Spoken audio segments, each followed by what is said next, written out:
Once again, welcome back to Speedway High School and Morris Pollard Gymnasium for tonight's varsity contest between our Speedway Sparkplugs and the visiting Cardinals from Ritter High School.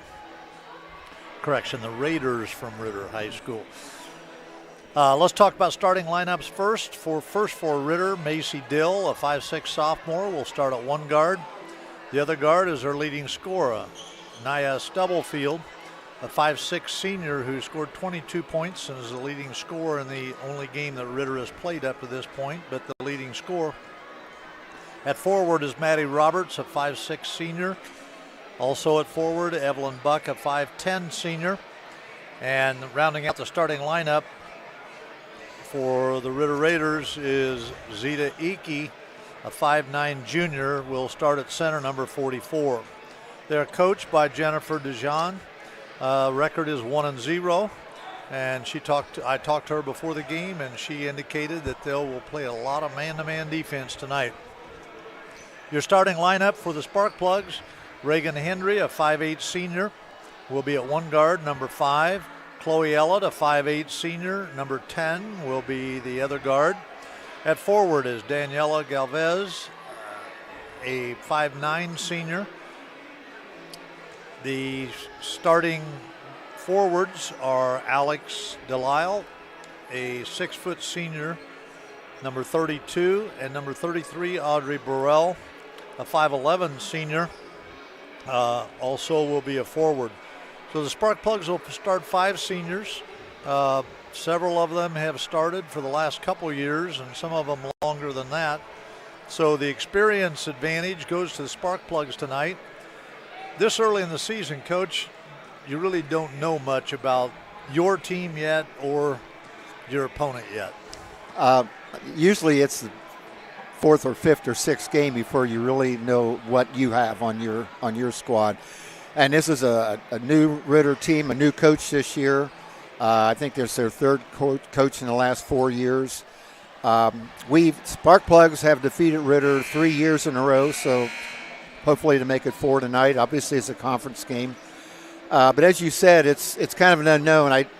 Coach Smith was talking before the game about the Whiteland game, and that was a very difficult game because physical, aggressive, but he thought it was a very good learning experience for our team. And as he said, it was our players that had played for 3 or 4 years that kind of led that night.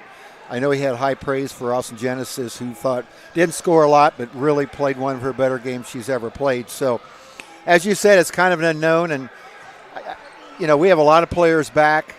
I think it's important for our team this year. Sometimes when you have players that have played for 3 or 4 years, it's easy to look at the end, and that's the only thing you look at, and you don't want to do that. You want to enjoy the process.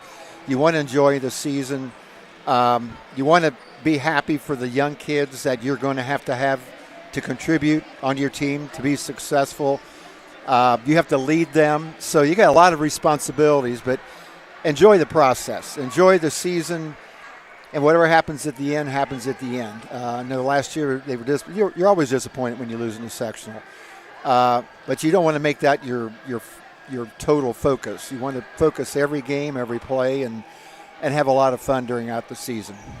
Well, in the first game against Whiteland, as you said, and I was there, they had a really good defensive team. They played hard. They had played 2 games, and that was their 3rd game. It was our first game. Leading scores for Speedway in that game, Alex Delisle had 11, Danielle Galvez had 10, and as you mentioned, Genesis Austin did a great job coming in, getting 6 points, several rebounds, and had a really nice game. The thing that I know Coach Smith has talked about in the past, and it was true the other night, they've got to get some scoring from other people. We've got to get some steals and get some layups from our guards, jump shots from our guards. You can't have 2 people, and that was kind of the issue last year. You had 2 people doing a lot of the scoring, which allowed teams to concentrate on those 2 people, and they've got to get some open opportunities and then take advantage of those opportunities from the other 10 players that are dressed tonight. And sometimes when that happens, you go through growing pains to get to that point, but you can't get frustrated and you can't get disappointed.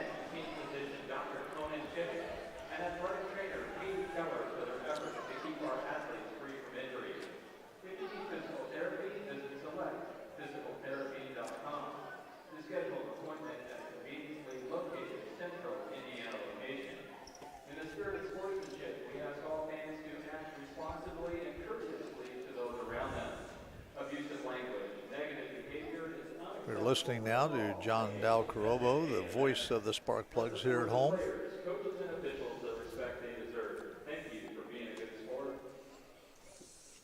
Speedway High School would like to thank the following sponsors for their continued support of Speedway Athletics: Deacon Benjamin Insurance and Stephanie Buster, Speedway Moose Lodge 500, the Flying Squirrel Axe Throwing Club, Apricot Orthodontics, USAC Racing, and Jimmy John's. Follow all the Speedway Athletic teams by visiting our website, speedwayathletics.com, and stay up to the minute with the athletic department on Twitter. Our Twitter handle is @SparkPlugSports, and the official page for Ladies Sparkplug Basketball and Ladies Sparkplugs. At this time, we ask you to please rise and face the flag as we honor our nation with the playing of the national anthem.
Once again, the starting lineup for the Ritter Raiders: Macy Gill, a 5'6" sophomore, number 11.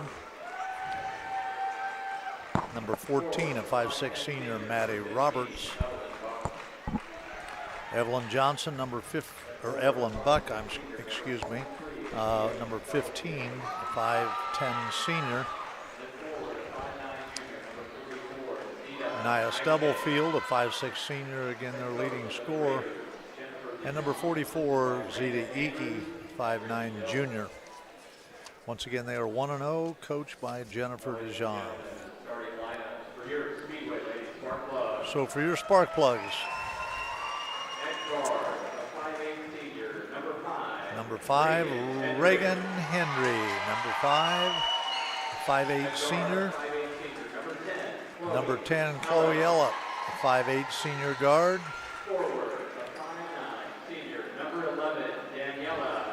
Daniela Galvez, number 11, a 5'9" senior.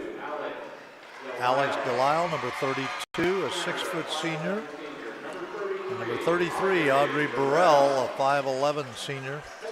5 seniors for the Spark Plugs. They're coached by Joe Smith, who we mentioned earlier in the broadcast, lost to Whiteland in their opener at Whiteland. Once again, it was Whiteland's third game, our first, and as Coach Smith said in our interview, kind of got some of the jitters out before they played us. Nevertheless, new game tonight, Coach. Also, it's a way out far away, but it is a possible sectional opponent later in the season.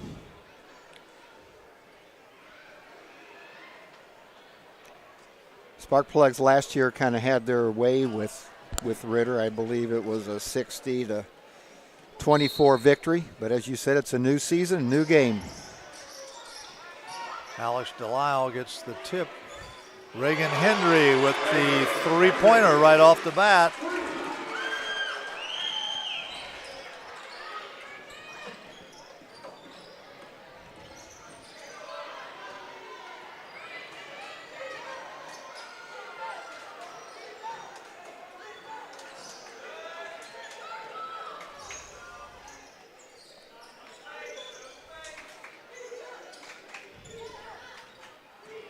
Once again, Nia Stubblefield, the leading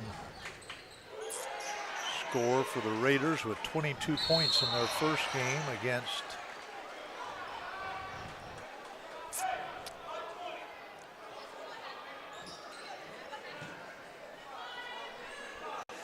a little early here to talk about the new rule this year, but the free throw rule has changed. No longer is there a 1-and-1. Every shot in each quarter on the fifth shot will become on the fifth foul, correct? Yeah. Will become a two-shot foul. So no more 1-and-1s. It's a national rule that's changed, and for a lot of different reasons. Chloe Ellett assigned the task of slowing down Cardinal Ritter's leading scorer. Ball goes inside. Good movement. A two-point field goal.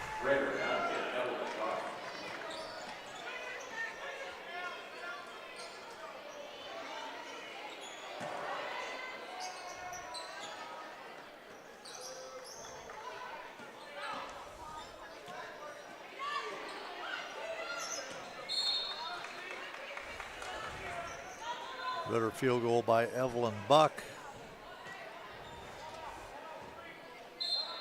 Kind of hard to read the players' numbers. Yeah. Ritters, and particularly in girls basketball, with the long ponytails in the back and so on.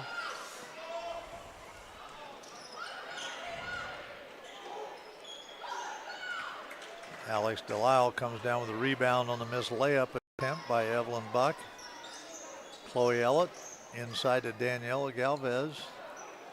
Shot misses, rebounded by Nia Stubblefield.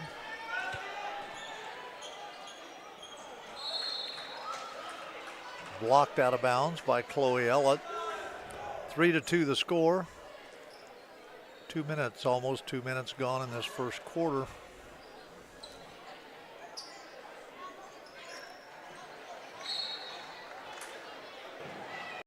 Alex Delisle deflects the inbounds pass out of bounds.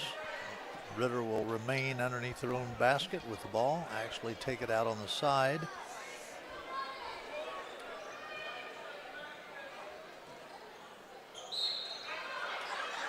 And Alex Delisle knocks it off the foot of Maddie Roberts, so it'll be Sparkplug's ball. So far, only a couple of possessions into the game, but I think Speedway's done a great job of ball movement, reversing it. I think every shot they've taken has been pretty good. And Coach Smith was right. Ritter's playing a man-to-man, but it's not an overly aggressive man-to-man, so it's going to allow Sparkplugs to do kind of what they want to do on the perimeter. First foul of the game is on Daniela Galvez.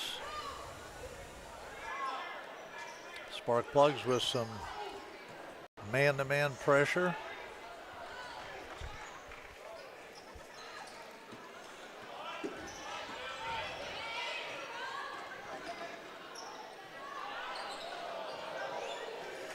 Zita Iki with the shot, misses. Galvez gets the rebound.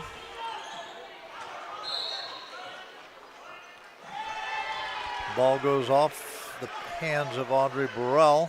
Turnover for the Sparkplugs.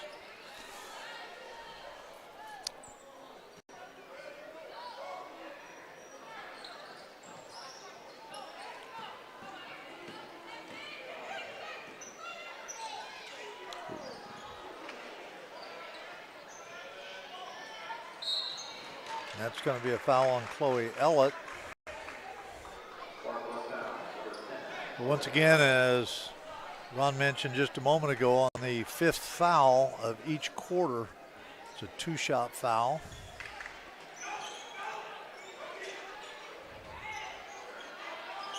Roberts with the missed shot. Chloe Ellett with the rebound. Spark Plugs get the ball down the floor to Reagan Hendry. Reverse layup. Misses. Nia Stubblefield on the dribble. Takes it in, misses the shot. And we're going to have a jump ball. It'll be Ritter ball on the alternate possession.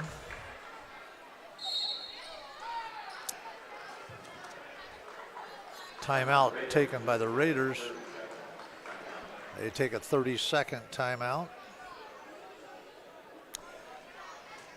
Ritter in their history has won 6 sectionals. They won 3 sectionals when there was only one class. And since then, the last sectional was in only 3 years ago, 2020.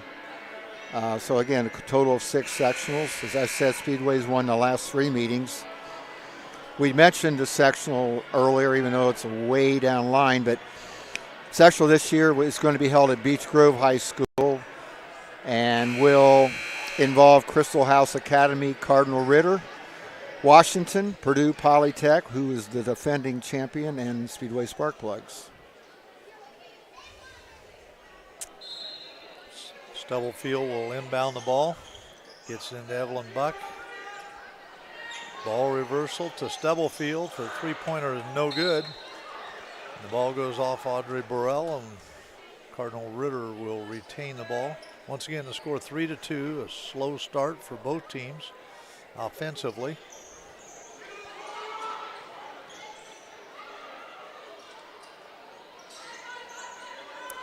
Stubblefield with a 3-pointer, no good. Rebound by Chloe Ellett.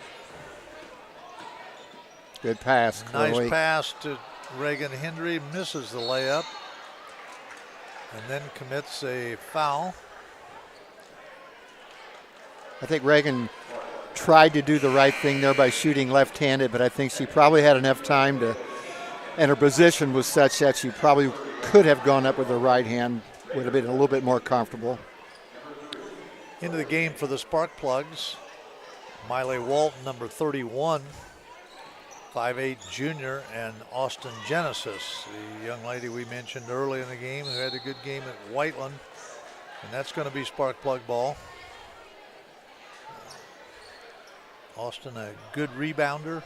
Once again, got 6 points of the 33 that the Spark Plugs scored at Whiteland.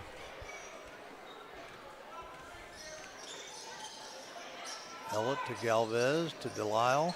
She drives, gets it off to Galvez for the layup.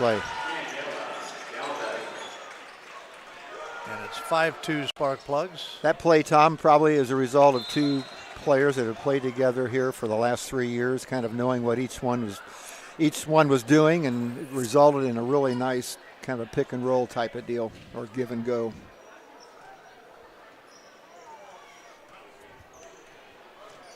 Once again, Chloe Ellett brings the ball up the floor, gets to Miley Walton, into Alex Delisle, back out to Walton.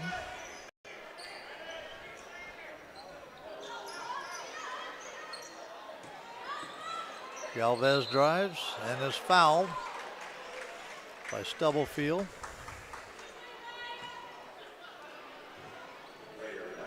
So Daniela Galvez will have 2 free throws. Once again, as we have said a couple times, no more 1-on-1 free throws. All free throws shot will be 2-shot free throws. It'll be interesting to see as the season goes on if that's going to result in less free throws, because I'm just kind of projecting out. It wouldn't seem like there would be as many, but could be way wrong on that. Daniela hits both free throws. She has 4 points. Back into the game, Maddie Roberts for the Ritter Raiders. Reason given by the National Federation for that change, data had shown there were a lot of injuries occurring on free throw attempts, and that was the reason for one of the reasons. I think it'll improve the flow of the game as well, and I kind of agree with that. Nice pass. Good ball movement. 2 nice passes and a field goal for Genesis Austin. And the Plugs jump out to a 9-2 lead.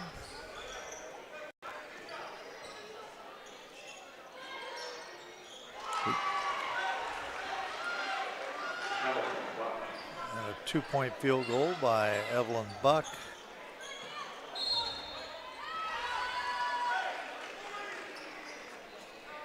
She has all 4 of Ritter's points. 2:50 remaining in this first quarter. Score 9-4 in favor of the Spark Plugs. Once again, a little bit of pressure put on man-to-man and for the Plugs, and they come up with what looked like a steal, but or at least a jump ball. yes. Stubblefield misses.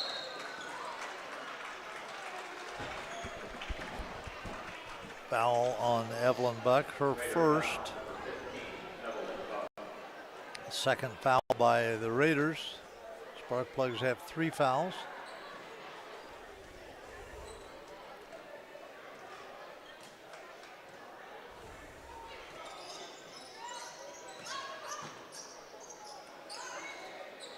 Austin Genesis with the 2-pointer again.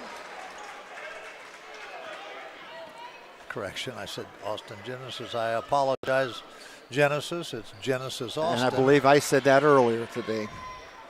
Galvez with the layup. Misses. And we've got a jump ball, and it'll go to the Spark Plugs. Genesis Austin with 4 points. Audrey Burrell back into the lineup, replacing Alex Delisle. Reagan Hendry back into the lineup, replacing Chloe Ellett.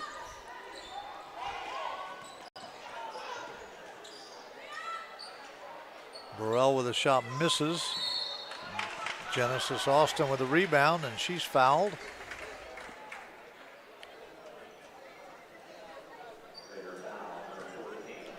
Foul on 14, Maddie Roberts. And Genesis Austin will have 2 free throws.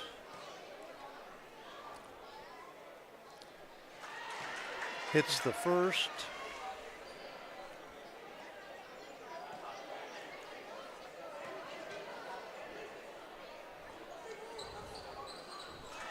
And the second, and just as the other night, she hit some free throws the other night that were part of her scoring attempts against the White Lone Warriors.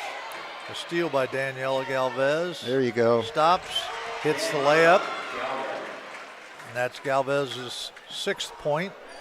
The Plugs lead 15-4. Nice jump stop, on that by Danielle. Got herself under control. You know, Coach Smith talked earlier about the fact that we need to find different ways to score, as you mentioned, different people, more fast breaks.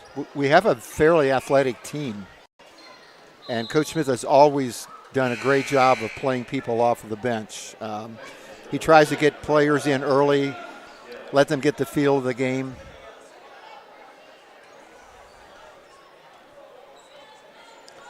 Spark Plug ball after the missed 3-point attempt by Nia Stubblefield. Near steal by the Lady Raiders. Daniela to Audrey Burrell, and she hits nice a dunk roll. shot. Nice roll. So 2 points for Audrey Burrell.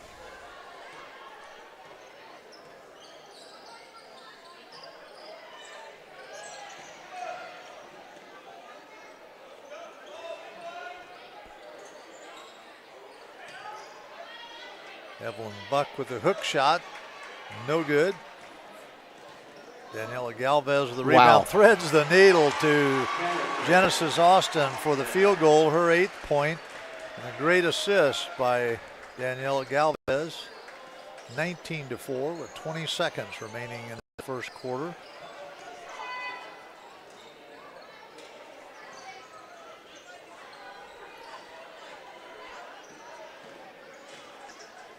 Evelyn Buck on the jump shot, misses. Galvez gets the ball, gets it to Miley Walton. And the quarter ends with the Spark Plugs leading 19-4.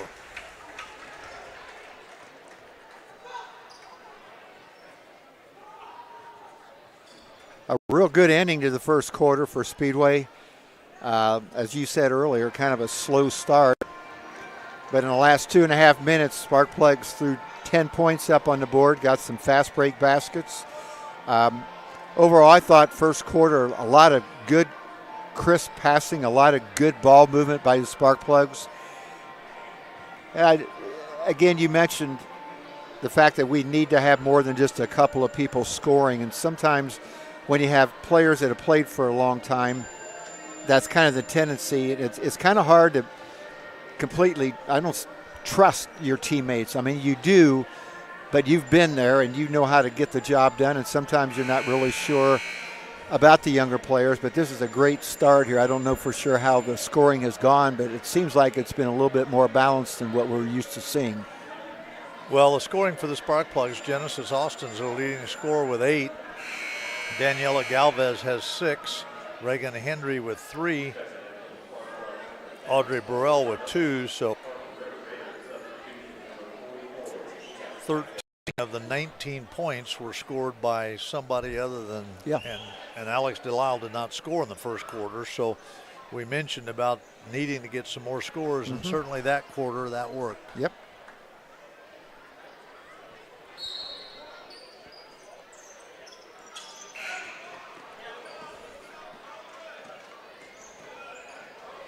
Chloe Ellett, as we said earlier, assigned the duties of Nia Stubblefield, who had 22 against Edinburgh in their opening game. Maddie Roberts with a jump shot, no good. Good box out by the Spark Plugs. And that was 22 of 37, so big part of their offense. Genesis Austin with her 10th point.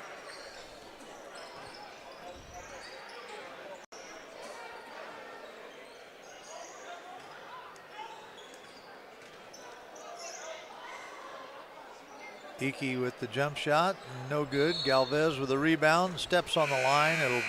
Ritter will retain the ball. Check in for Speedway, number 13, Callie Jackson Dietzer, and Alex Delisle returns to the lineup.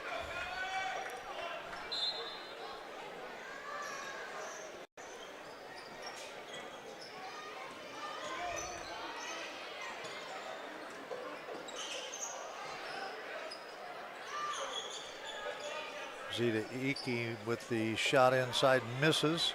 Callie Jackson Dietzer brings the ball down. It's knocked away.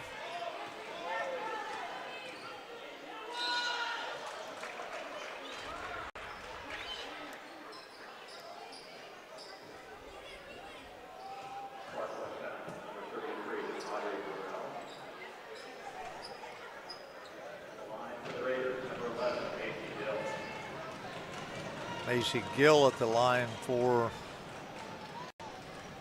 the Lady Raiders.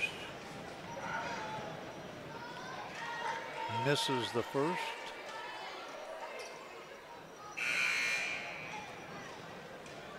Returning for Ritter is Evelyn Buck. Replacing number 3, Sawyer Fink.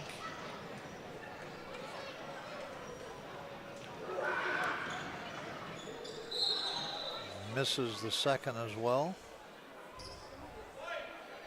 Ball did not hit the rim, so Spark Plugs will have the ball out of bounds. Alex Delisle inbounds to Chloe Ellett. She walks it down the floor.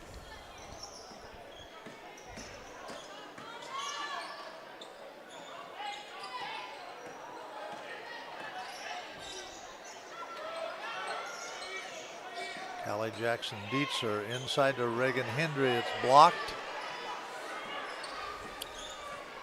Reagan made a nice cut, but wasn't a lot of room to get that shot up.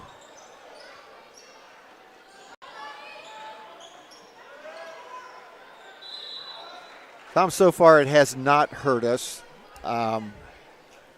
but Ritter's had a lot of success getting a pass inside of the paint. The post people, they've been completed passes. The post people have not converted, but a lot of times getting the ball inside against a lot of teams, that's going to hurt. Nice drive. Alex Delisle for her first 2 points of the game.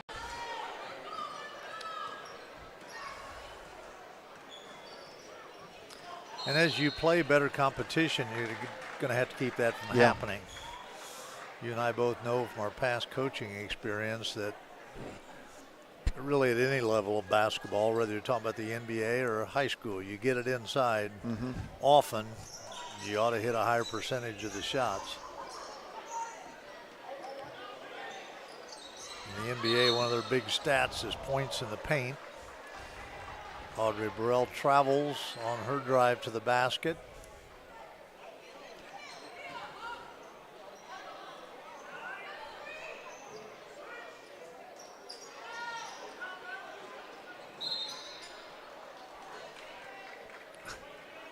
Foul on Chloe Ellett. That's her second. Okay, Chloe Ellett, really, if I'm playing, it's like that's somebody you don't want to play against. She does a great job. If you watch her defending, never giving up on a play, makes it difficult for any ball handler to bring the ball up the floor when she's guarding you.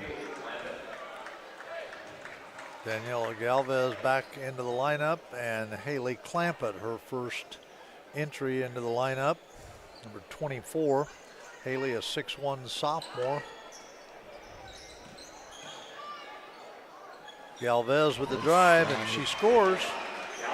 And that's her 8th point on the night, and the Plugs lead 25-4.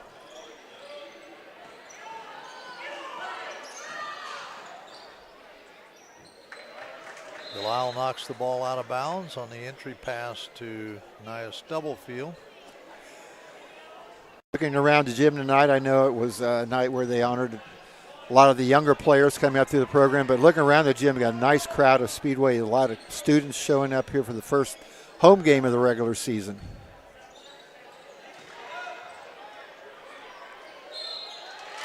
And one.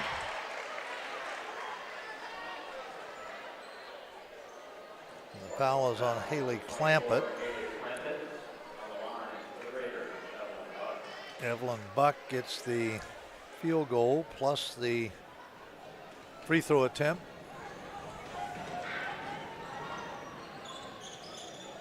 Free throw is no good, and Alex Delisle comes down with a rebound. Score 25-6.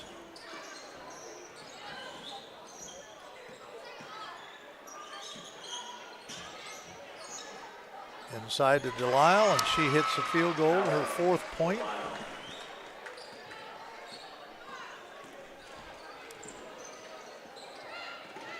You mentioned Chloe Ellett a minute ago, and you were exactly right. And another one is 13. Callie Jackson Dietzer is also somebody that got a jump ball. The ball will go to Ritter.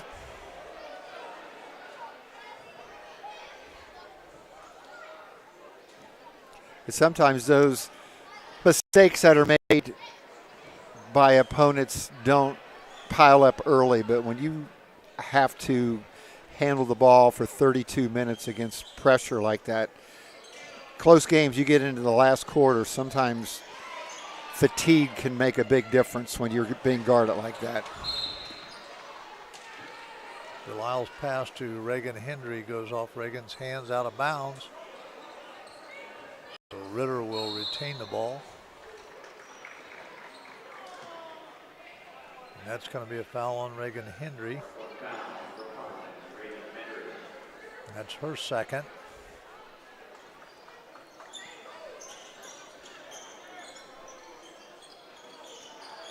Galvez gets her hands on it, gets it back, and is fouled by Evelyn Buck.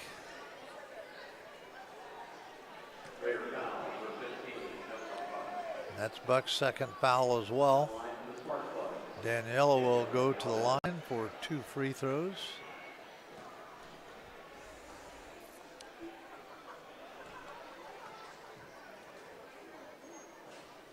That's it. hits the first. Checking in for the Spark Plugs, number 23, Macy Delisle. Macy Delisle enters the game for the Spark Plugs, replacing Reagan Hendry. Daniela Galvez hits her 4th straight free throw, which gives her a total of 10 points so far. So we've got 2 people in double figures the first half so far, Coach. Oh. Nice recovery by the Ritter player.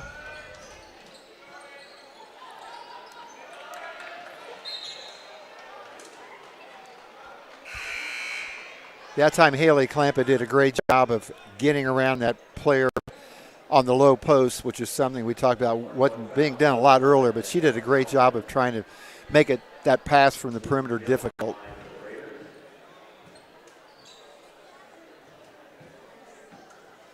Well, that was Danielle's second foul, so she's going to be coming out as well. Genesis Austin will be coming in.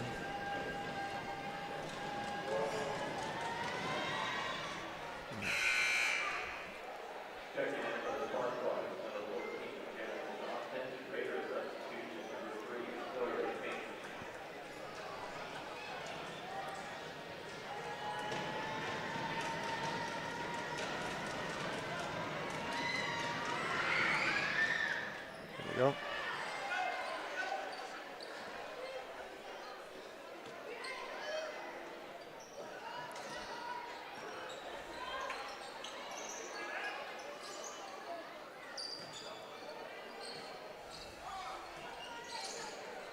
4 minutes remaining in the first half. Spark Plugs are up 29-9 at this point. Macy Gill with the field goal. Couple of quick turnovers. Nice from behind tip.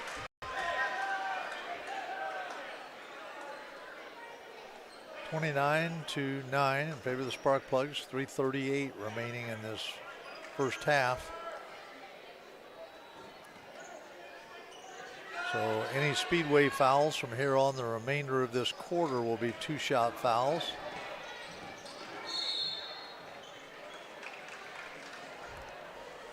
Tom, we talked about earlier tonight, but if you're as old as we are, we remember going back to the days where there was only 1 shot on many of the fouls before it transformed into 1-and-1s, and now those are gone. And I was thinking about that earlier.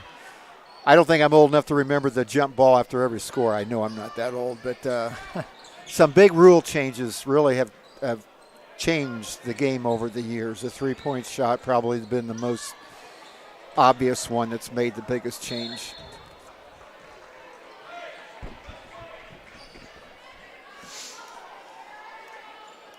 The mid-range jumper is still important, obviously, but probably the 3 best offensive things you can do is either a free throw, a layup, or a 3-pointer.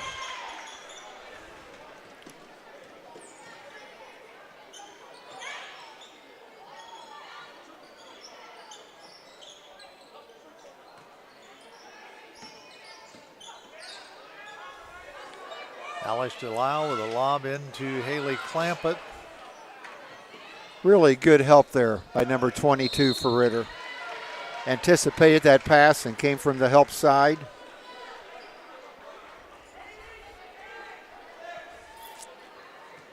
Jump ball on the last play. Speedway will have the ball out of bounds.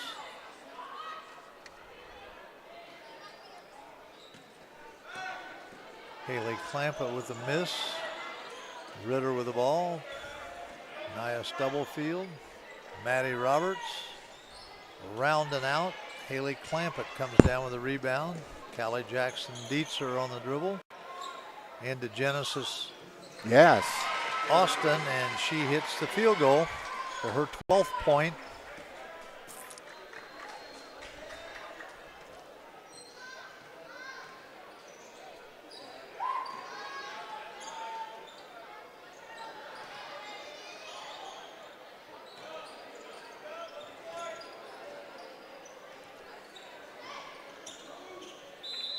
Macy Delisle now guarding Stubblefield.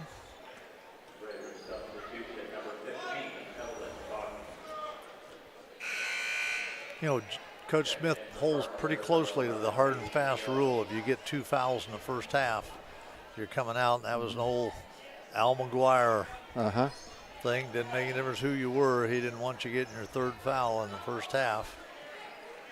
Probably was one of the most colorful coaches ever. Coached at Marquette, a national championship team, I believe, in 1977. Has been said that never had a whistle at practice. I'm not sure I believe that, but that's the myth. Well, he also had the kind of policy, I guess you'd say. One of his players got hurt. He never went out on the floor. And I heard him speak at a clinic one time, and he said either get up or get out, one of the two. And I'm not going down. A field goal for Macy Delisle.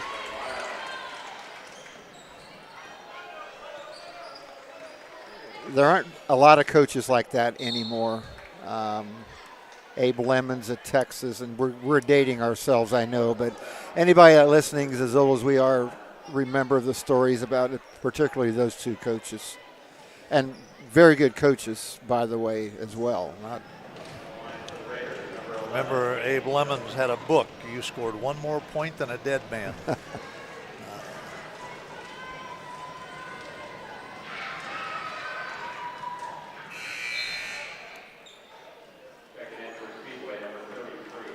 Checking in for the Spark Plugs is Audrey Burrell, number 33.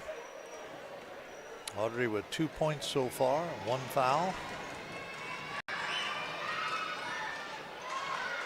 If I remember correctly, Abe also, after a loss, a tough stretch of play, came on his weekly show in the casket, and it opened up and said, "I'm not dead yet."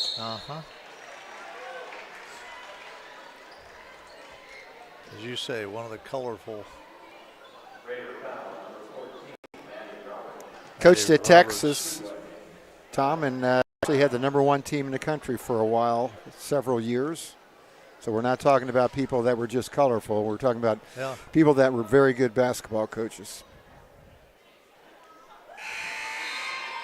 I don't want to jinx us. I hope this is not the bad jinx, but it seems like we've been doing a good job at the free throw line tonight. So far, we're 7 for 7. Okay, I didn't think I was. Again, let's hope that was not a. And it's not. Delisle with her 6th point. Daniela Galvez has hit her 4 free throws. Genesis Austin has 2 free throws, and Alex Delisle has 2 free throws. Half a minute to go in the first half. Audrey Burrell with a jumper, and it goes in. Her 4th point on the night.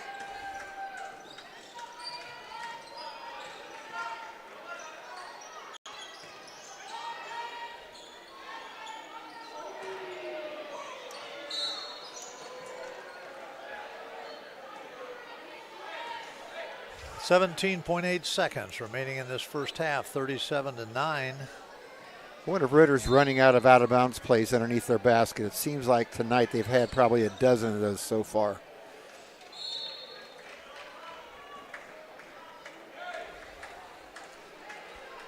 Spark Plugs will probably get the last shot of this first half.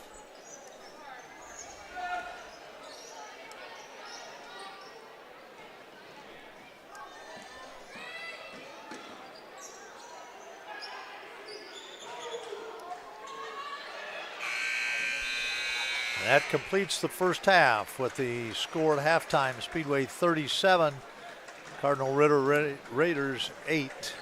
We'll be right back with scoring from your first half.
We are back here at halftime. I'm Tom Smith along with Ron Probst at Speedway High School, Morris Pollard Gymnasium for tonight's contest with Speedway and Cardinal Ritter.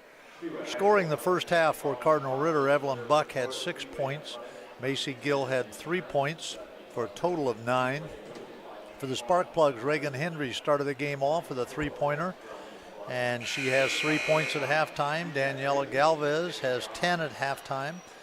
Genesis Austin, the leading scorer in the game, with 12 at halftime. Macy Delisle with 2, Alex Delisle with 6, and Audrey Burrell with 4 for the Sparkplugs, total of 37. So not a very competitive first half, but lots of things can be learned in games like this by both teams. Oh, yeah. Yeah. For Ritter, it's the second game under this new coach, and that's difficult. I've 3 times changed jobs and had a first game in a new situation where after a couple of weeks of practice, your team's trying to learn a new system, and it's not easy, and it takes a long time, many times. From a Speedway standpoint, veterans stepped up. Some of the supporting players stepped up. I really like the Speedway ball movement in the first half. Leading scorer, Nia Stubblefield, with her first points of the game, a 3-pointer. As always, Speedway, very unselfish. It's kind of a staple of the girls basketball program over here over several years. Hit the open person.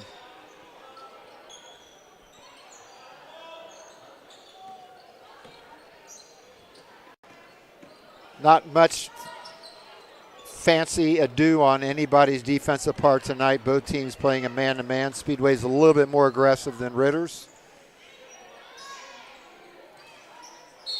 Galvez with the 3-point shot that hits the basket support. It'll be Ritter ball, score 37-12. 1 minute gone in this third quarter.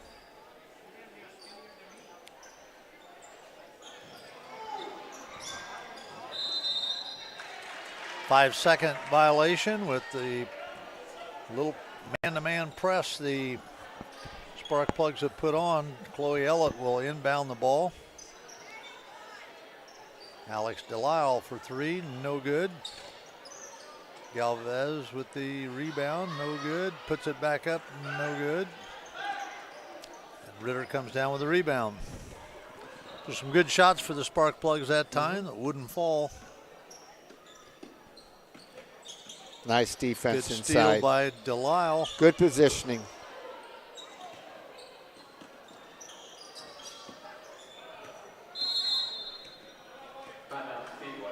I think if Coach Smith hadn't called a timeout, they were going to have a 10-second violation. Yeah, That's Speedway's first timeout. Ritter has taken one. You know, the other thing we were talking about, the Ritter coaching staff, you don't know when that job came open, and, you know, it may have been something that didn't happen until the end of June or whatever, and you never know how much time Coach DeJean had to get them ready. But certainly when you have a change of coaches, and I think you said 3 coaches in the last 4 years, that's difficult for the girls too.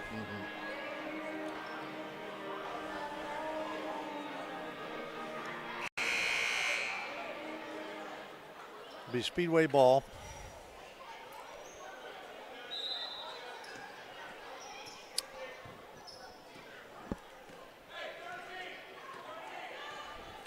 Looks like Ritter now in a zone defense. Reagan Hendry with a 3-pointer.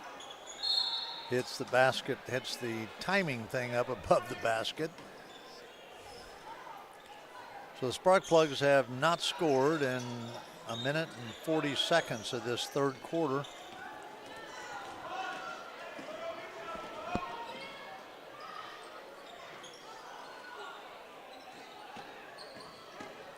Daniela Galvez comes down with the rebound, gets it to Alex Delisle.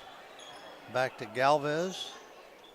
The jumper misses, and we're going to have a foul on Audrey Burrell. That'll be her second.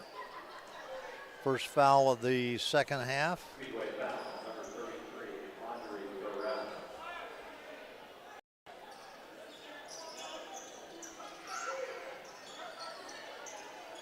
Galvez with the steal. And it'll be Speedway ball as Chloe Ella bounces it off a foot of Macy Gill of Cardinal Ritter. Pass goes into Delisle, and she is fouled. Tom, that's a out-of-bounds play that the JV ran tonight, and I know when that happened, I said that's a nice play. And varsity ran the exact same thing, just a little screen inside, and Ritter didn't pay much attention to Delisle, who was stationed right behind the screener, and got an easy shot.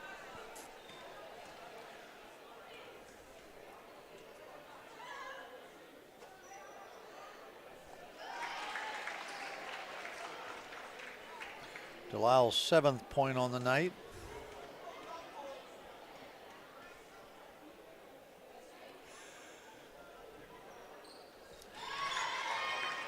And 8th point. And Speedway remains perfect from the free throw line.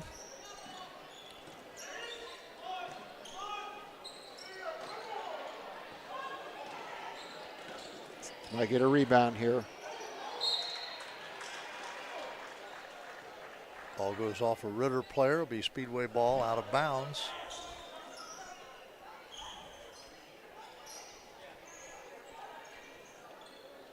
Dude.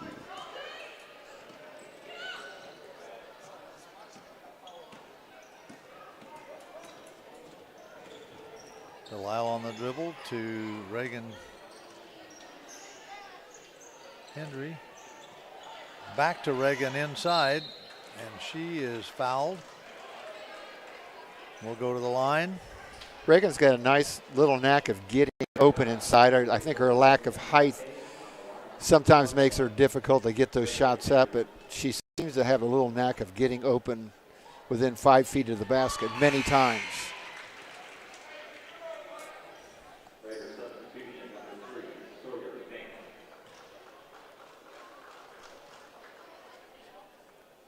Sawyer Fink comes into the game for the Raiders. The first miss, Reagan picks up the rebound and scores. Makes a 3-point play out of it. Her 6th point of the game. And that's the first missed free throw for the Sparkplugs.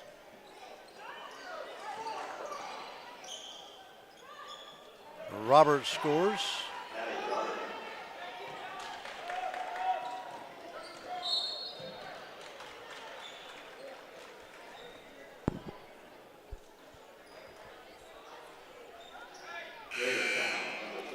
Foul is on 14, Maddie Roberts, her 3rd. Genesis Austin into the game for the Sparkplugs, and Miley Walton replacing Burrell and Galvez. Same play, Tom. I think Ritter needs to pay a little attention there, and they probably can get a steal. Alex Delisle with a steal. Wow. And the layup. I think that got the diameter of the ball above the rim, and that was it. Her 10th point. So the Sparkplugs have 3 people in double figures midway through this 3rd quarter.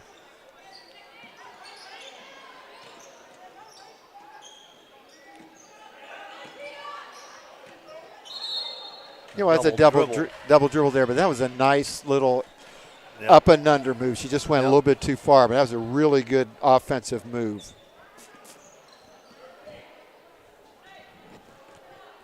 44-14 with 4 minutes, 5 seconds left in this 3rd quarter.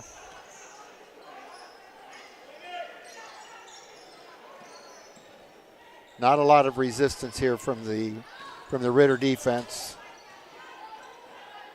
Nice Alex jump Delisle shot. with a jumper. Her 12th point on the night.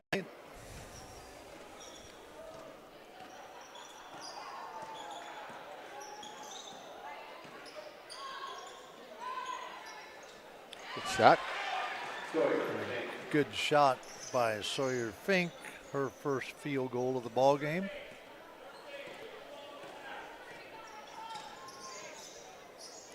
Miley Walton for 3, in and out.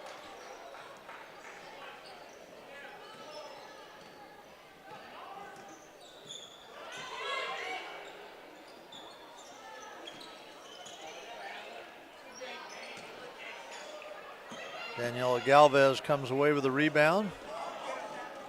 Tom, we can probably ask Coach Smith one time this year, but I wonder how many rebounds Danielle Galvez has in her career. Well, it was amazingly close, I think, last year between her and Alex Delisle. I mean, their statistics, points, percentage, field goals, rebounds. Alex Delisle comes up with a steal to Good Miley pass. Walton. A Good pass. nice pass from Chloe Ellett for Miley Walton's layup. Very unselfish. Good assist.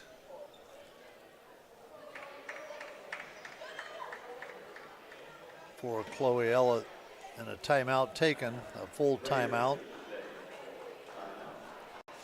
48-16, 2:25 remaining in this third quarter. And coach, it happened in the JV game too, where we're what,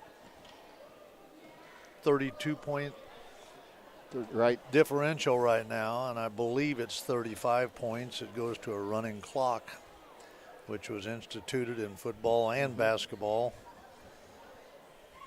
a couple years ago? Yeah, probably about the third year or so. Tom, the discussion I was having about first games coaching. First game I ever coached was a junior high game at Jacksonville, southeastern Indiana. And we got to about 5 seconds to go in the game. We were playing a rival. First game I ever coached. We had the ball. I call a timeout, and I'm thinking, oh, this is great. I'm going to make a big play here. We're going to draw something up. And what you dream about growing up as a coach, when a draw play up here is going to work. I knew as soon as the player that was supposed to be shooting was taking the ball out of bounds, I knew we were sunk right away.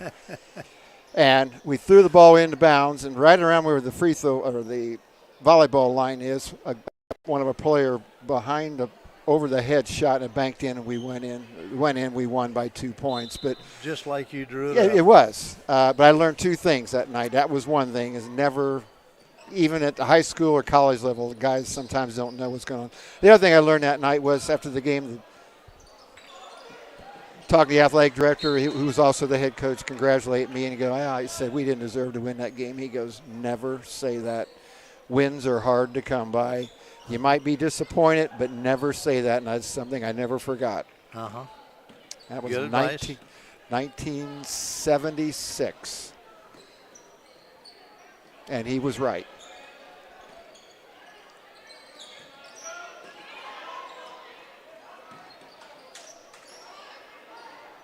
Good ball movement by the Raiders. Daniela Galvez comes down with a rebound. Hey, we're doing a nice job of breaking out. Ritter's not doing a very good job of getting back, but our players right now are getting down the floor offensively really well. And as you mentioned before, and we have mentioned this before in prior teams that Coach Smith has had, very unselfish. That was a good pass. Yep. Daniela to Genesis. Chloe Ellett, we mentioned a moment ago, with a good pass to Miley Walton for a layup. Reagan Hendry comes back in the lineup, replacing Daniela Galvez. Galvez still has not scored this quarter, but had 10 points in the first half.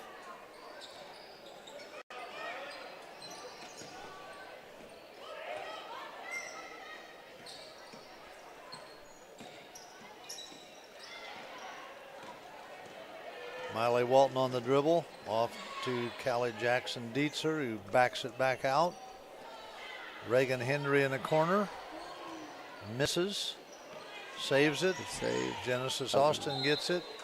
A pass off the Ritter player. It'll be Speedway ball underneath their basket.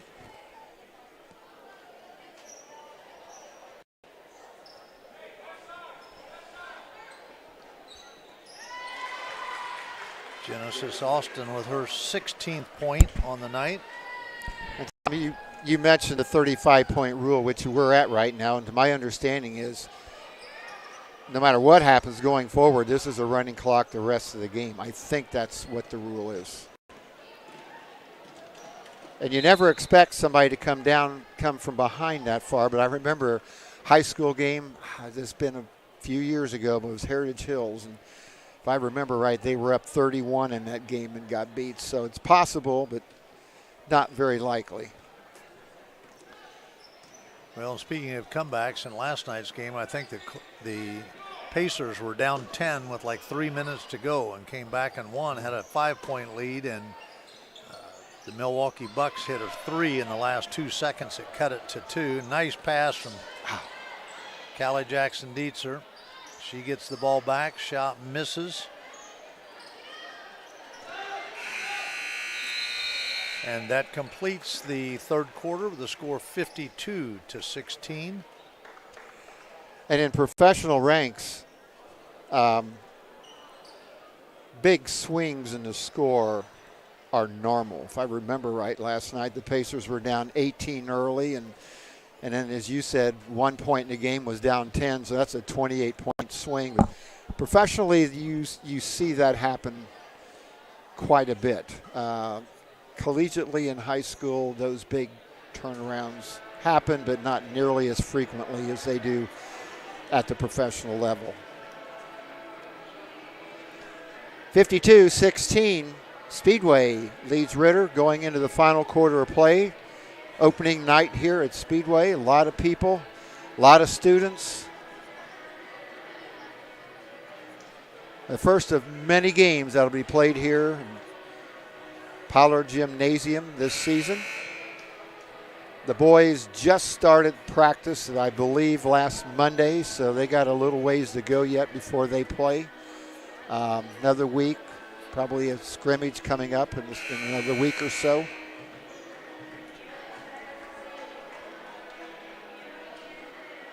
Our first boys game, actually the next game that we will be broadcasting will be the Tuesday before Thanksgiving. The boys will be playing Covenant Christian here in Pollard Gymnasium. The next girls game here will be on Saturday, I guess, December 2nd against Greenwood, a 12:30 varsity tip.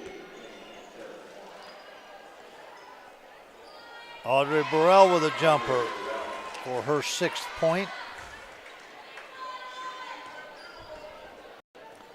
So the Plugs have Callie Jackson-Dietzer, Miley Walton, Genesis Austin, Reagan Hendry, and Audrey Burrell out on the floor.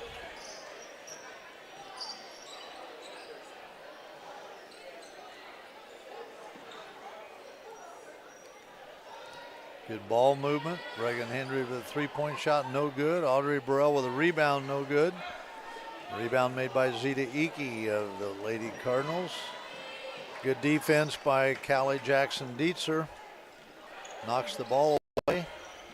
Gets it inside to Genesis Austin. Dietzer with the shot, no good. Rebound by Miley Walton. Gets it to Burrell. To Genesis Austin. Miley Walton 3-point shot, no good. Good possession there, though. Oh. It didn't score, but a lot of good ball movement. Once again, unselfish, making passes to open people. And I think that's going to be the 3rd foul on Audrey Burrell.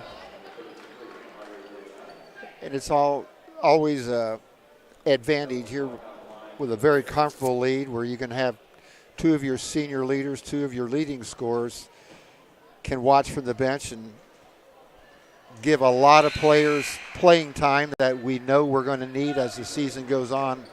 Again, a great job of just moving players in and out.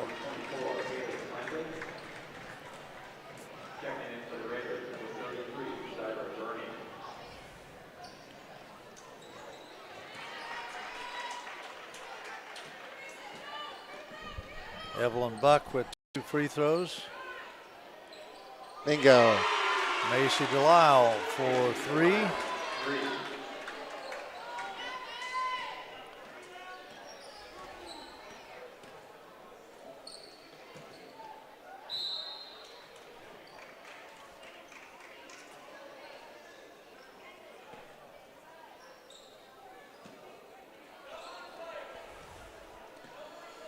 So again, for the Spark Plugs, Haley Clampett, Callie Jackson-Dietzer, Macy Delisle, Reagan Hendry, and Audrey Burrell. Reagan Henry with a three-point shot, and it falls. She started the game with one, and she now has 9 points.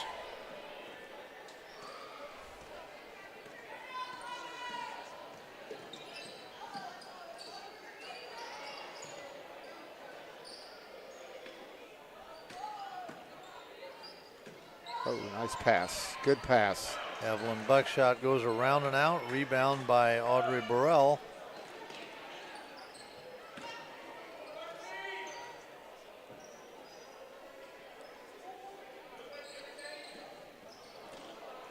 Pass intercepted by Lady Raiders. Drives the length of the floor and scores. So that was Nia Stubblefield, her 5th point in the game. Once again got 22 in the first game against Edinburgh. Nice move by Audrey Burrell. Haley Clampett around and out, and it'll be Ritter ball. 4:39 remaining. The score 60-20. And once again, we have a running clock, so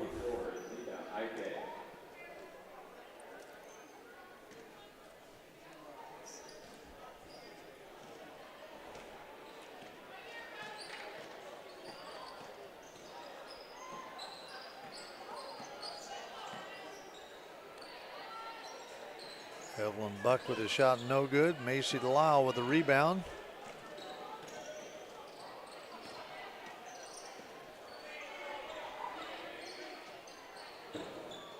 Misses a three-point shot. Clampett puts it back up short, and it'll be Ritter ball.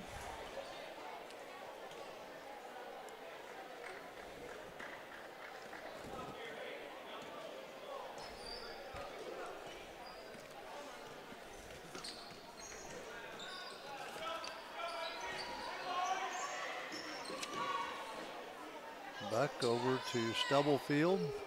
She hits the three.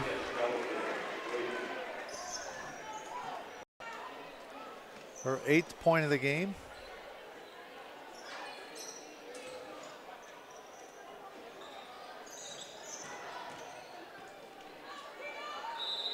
Turnover by the Spark Plugs. Back into the game, Miley Walton. And Genesis Austin replace Audrey Burrell and Reagan Henry, 2 seniors. Coach Smith has done a good job tonight of dividing up playing time with these players, and as you said earlier, he always gets 7 or 8 or 9 players in the first half in some minutes.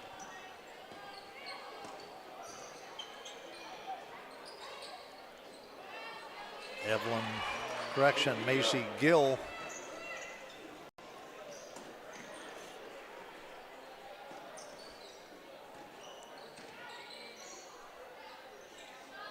Genesis Austin with the jump shot. She scored in all 4 quarters and has 18 on the night.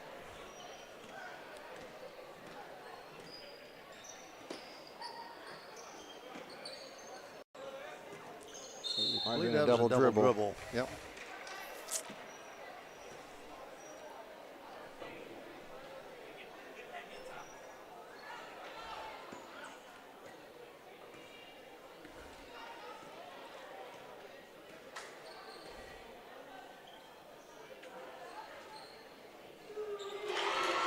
Macy Delisle for 3.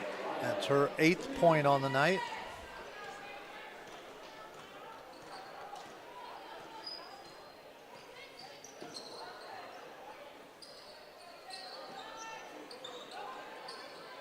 Haley Clampett comes down with a rebound. And we've got a jump ball.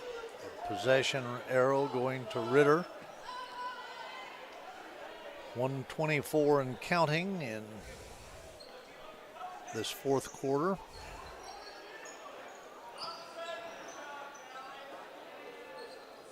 Stubblefield's shot is no good. The spark plug ball.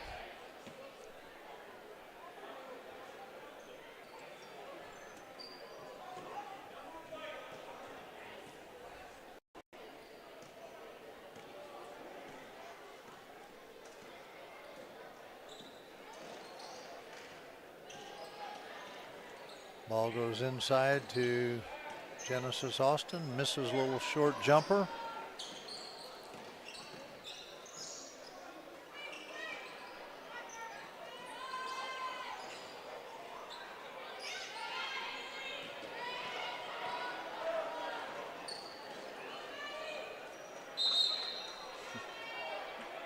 Jump ball will be spark plug ball out of bounds.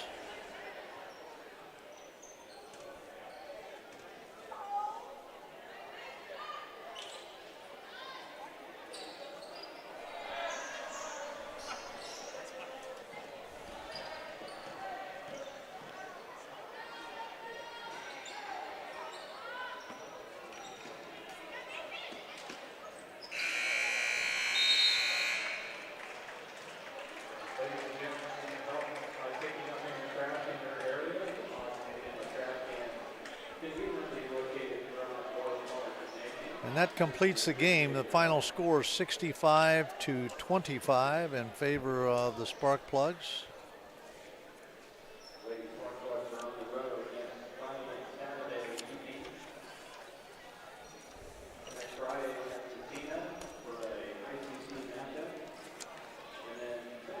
We will be back in just a minute with the individual scores and a talk with one of Coach Smith's players. Final score again, 65, Speedway. Cardinal Ritter, 25.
We are back here at Morris Pollard Gymnasium at Speedway High School, where tonight our Lady Spark Plugs defeated the Cardinal Ritter Lady Raiders 65-25. Scoring first for Ritter, Sawyer Fink had 2 points, Macy Gill with 5, Maddie Roberts with 2, Evelyn Buck with 8, and Nia Stubblefield with 8 for their total of 25. For the Spark Plugs, Reagan Hendry had 9, Daniela Galvez had 10, Genesis Austin with 18, Macy Delisle with 8, Miley Walton with 2, Alex Delisle with 12, and Audrey Burrell with 6 for their total of 65. So once again, the Plugs had 3 people in double figures, another one with 8 and another one with 9, and Audrey Burrell 6. Miley Walton had 2 points also. Spark Plugs win and win big tonight, Coach. Thoughts? It's always fun when you have relaxing when you have a game where it's kind of out of hand. You can do some things, and very impressed tonight with our team, with the ball movement and the fact that we got a big lead and we did not get sloppy. Made some errors, but played hard, took good shots, did not do things that were outside of what they normally do. And sometimes in leads like that, those sorts of things happen. Spark Plugs now are off until a week from tonight, another Friday night game with Cecina, another conference game. Hopefully start off maybe 2-0. And it's a double weekend, which is a little bit unusual, but Short Ridge, both of those are road games, Short Ridge on Saturday. Tom, one other quick thing. I want to say this is Veterans Day weekend, and to thank all the people, males, females, no matter what branch of the services that you're in, we appreciate obviously everything you do, and tough time right now for a lot of people, but thank you for what you've done for our country, and we're very appreciative. You know, I know a lot of other people do that too, so it's not something I'm the only one doing it, but whenever I see somebody that does some type of service, not only just military, but police work, fire work, those kind of things that help provide for our safety, and certainly the military worldwide. I know, as you said, there's some tough times, and I'm sure there's some families that had sons and daughters deployed somewhere in the Middle East at the present time, but certainly our hearts and prayers go out to those who are serving and those who have served that allowed us to live the kind of life here in the United States that we enjoy. In terms of the game tonight, I think one of the things, and if Coach Smith does come up here and we talk to him about it, one of his concerns has been you got to get more than 2 people scoring. And tonight, although it was not a close fought game, it was a game where that happened tonight. Several people, as we just mentioned, scored, and I know we'll be talking to Audrey Burrell. I'm excited about that because all indications are I think she's going to go to the Naval Academy, which is quite an honor in and of itself as we talk about service to our country. Yeah, I would think Coach Smith's got to be here. I was impressed with how quick we got down the floor tonight. I mean, I'm not sure that's going to be in play. I was not at the Whiteland game. Some teams you can't do that against, but when you can, and it certainly does help your field goal percentage. And let's not forget the free throw percentage tonight. We missed, I forgot, up to a certain point, I think we were 12 for 12 and may have missed one.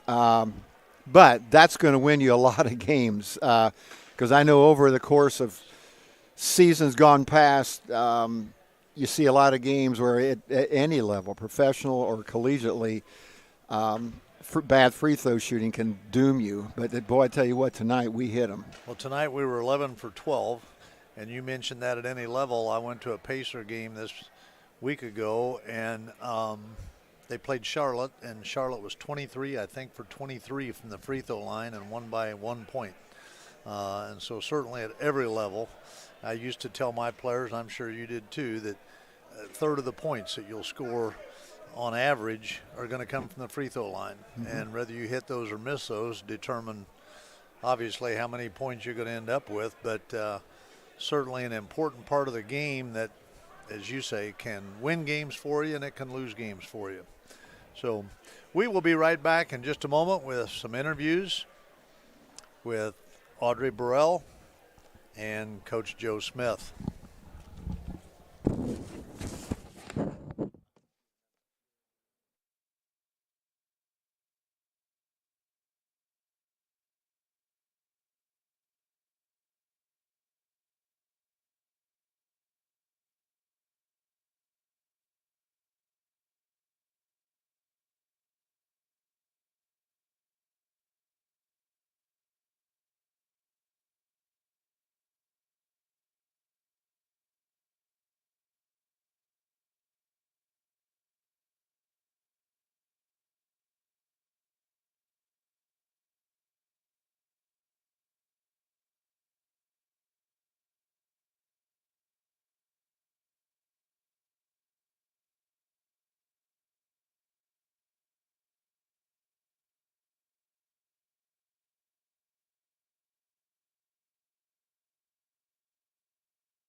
We are back here at Morris Pollard Gymnasium. Again, I'm Tom Smith, along with head coach of the girls basketball program here, Joe Smith. And in between us, the rose between two thorns, is Audrey Burrell, number 33, who is a starting player for the team. And we'll get to you in just a moment, Audrey. Coach, first of all, I know that you have preached and talked about you got to have more than two people doing this stuff. And tonight that happened.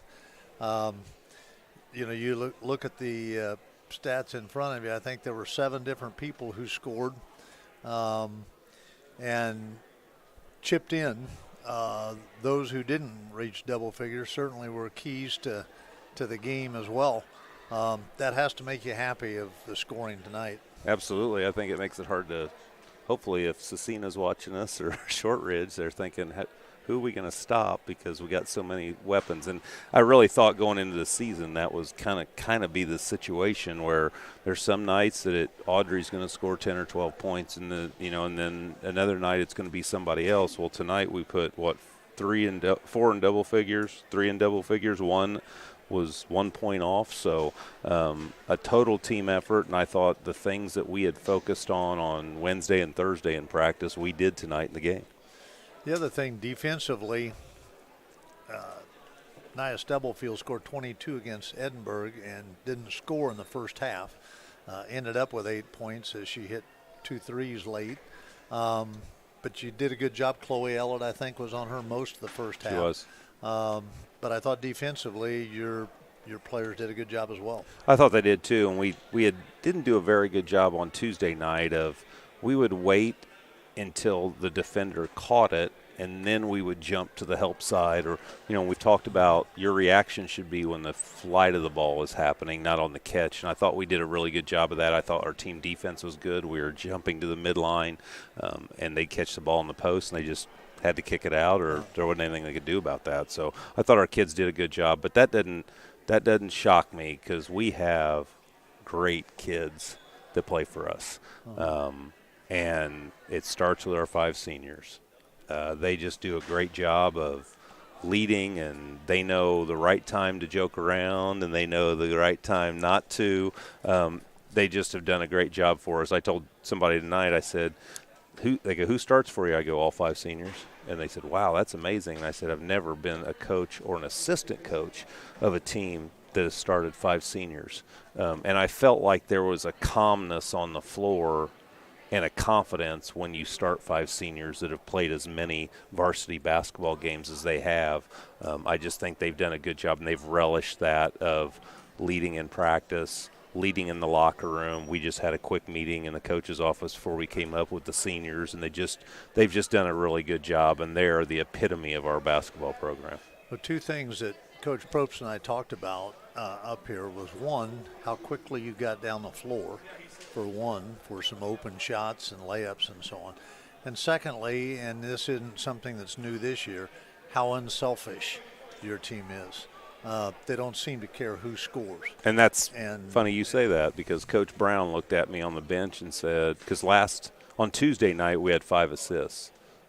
Now, we only scored 10 field goals, so you're thinking, well, that's 50% we're sharing the ball. But we had a lot of assists tonight, and I think that's a tribute to our kids. And it's so hard, because I think human nature is people are selfish. I think that's a human nature thing, and it's hard not to be that way. But our kids do such a good job of sharing the basketball and helping each other. If Audrey's having a tough day in practice or game, there's always somebody encouraging her and helping her. And we talk about be a great teammate, that was a point of emphasis one day in practice recently. I said, when a teammate's struggling, whether it's about basketball or they didn't do well on their Spanish test or something's going on outside of school, it's okay to walk over and put your arm around each other and say, you doing okay? You just don't seem like yourself today. And I said, that means a lot to people. And that's a life skill that you're going to need to have for many, many years beyond high school. Okay, I'm going to ask you a tough question here. If you don't know the answer, it's all right. All right. What is a narcissist? A person who only thinks about themselves. What comes to mind? I wonder how many seniors in high school know what that word means, but you're exactly right, and that's the opposite of what your team is, and I think that's very unusual. A lot of people, it's about me. It's not about us, or it's not about you. And as long as your team continues to do that, you'll continue to be successful, not only on a basketball floor, but in the game of life, in whatever you choose to do. Let's turn now to you and what's in line for you coming down the road. First of all, do you know your class rank?